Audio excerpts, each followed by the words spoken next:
મિત્રો તમે જોઈ શકો છો કે આ ટીટોળીનું બચ્ચું છે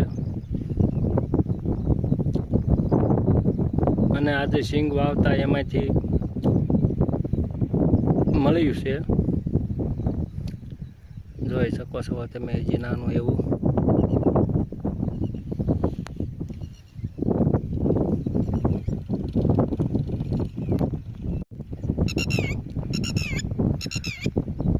મિત્રો તમે જોઈ શકો છો કે આ ટીટોળીનું બચ્ચું છે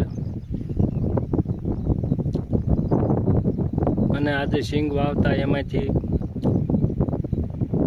મળ્યું છે. જોઈ શકો છો તમે હજી નાનું એવું.